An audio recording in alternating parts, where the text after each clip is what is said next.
Yes, ito naman, tuloy-tuloy ang pag-ulan. Kamusta ang mga sinampay nyo, mga kapuso?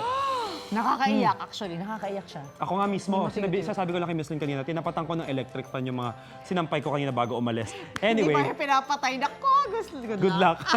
Ito, ayan, ipinakita ni Rowena Guzman Angeles ang kanyang nilabhan na 3 days na raw nakasampay. Nako. Oh my goodness, ano nang amoy niyan? Amoy kulob naman na raw ang nilabhan ni JJ noong Friday pa raw at hanggang ngayon basa pa rin. Friday? Pa-Friday na ulit Oo. Oh my gosh. Nako, Wednesday na ngayon. Anyway, same sa'yo, JJ, dahil relate ang lahat sa mga sinampay na hindi matuyo-tuyo dahil sa dire-diretsong pag-ulan. Susolusyonan natin yan dito sa UH Budol Finds! Uy, na-miss ko to. Unahin na natin Go ang mga uniform at polo na kailangan para sa mga papasok ng trabaho.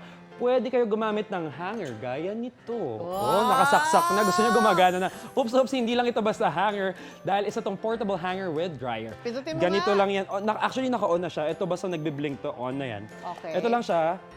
Saan lumalabas yung hangin pag pinindot mo siya? Down below. So, ito, meron para ditong what do you call it? Left, I don't know. A lever, oo. Yeah. Cover, oo. When you try to open it, nandun ang lalabas yung hangin. Tapos, Okay. isasampay mo na yung shirt mo. Okay, demo Gusto nyo ng demo? So, pa isa-isang shirt, kung gusto yung matuyo yung special shirt nyo na kailangan yung gamitin bukas pag Oo. trabaho, yan na yun. Yung favorite mong shirt, kunyari ginamit mo today, gusto ko ulitin bukas, lalaban ko later, tapos tuyo na for tomorrow. Eto, matutuyo raw yung damit sa loob ng 2 to 3 hours, depende sa kapal ng tela. O, nipisa mo na Take lang. turns lang sa pagpapatuyo ng damit.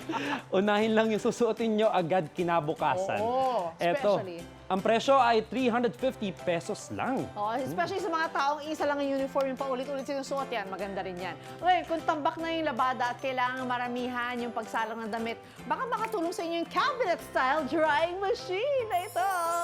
Taran! O, di ba? Mukha lang itong ordinaryong aparador, ha? Pero pag bukas Di nyo, ba? may dryer din. Naku, tingnan mo kaloy, Ayun, sa ilalim. naka-on. Can you show it?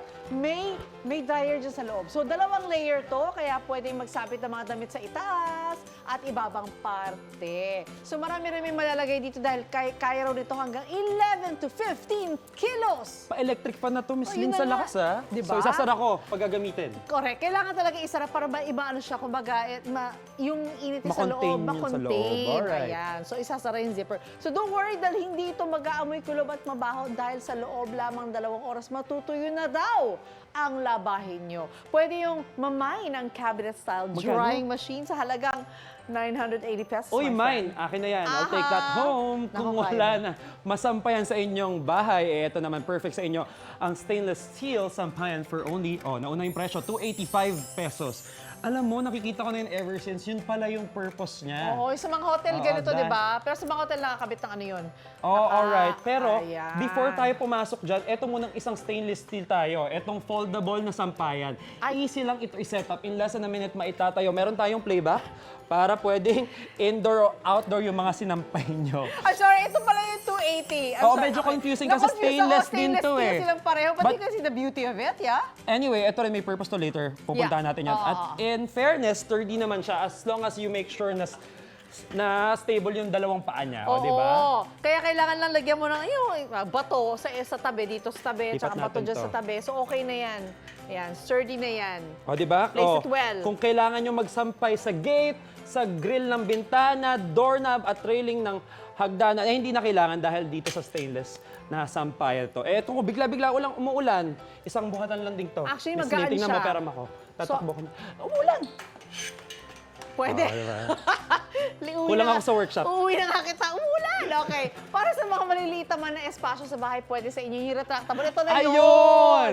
Retractable sa bahay na ito na mabibili sa 250 pesos. What? 250 pesos? 250 lang, my friend. So, ididikit mo siya anywhere, wall, whatever. Oh, yeah, So, it's okay, wall-mounted. yeah. Tapos, May ipupull sticker mo siya sa lang to. likod. Oo, yeah. Tapos, try natin magsampay, Miss Lynn. Uy, Kunyari, haba, ikaw yung ah. other end, Ang haba nito, ah. Oh, yan. Mahaba siya. Oh, yan. Oh, yan. Basta Haba nakita na niyo siya. kung ano yung purpose niya. Ganyan Oh, yung yan. mangyayari, ha? Oo, sige. Pwede na kayo magsampay ng labahin kahit saang lugar. Basta sa room nyo, indoor, pwedeng-pwede. Oh, nagre-retract na siya right now as I speak. Ayan na, simulan na. Simulan natin ang paglalaba at pagsasampay ng mga damit at sapatos. Magpabudol na rin kayo. Stay safe and dry, mga kapusa. Kanina naligaw na sapatos. Ang laki ng paa, ha? Hindi sa akin yan. Hindi yan.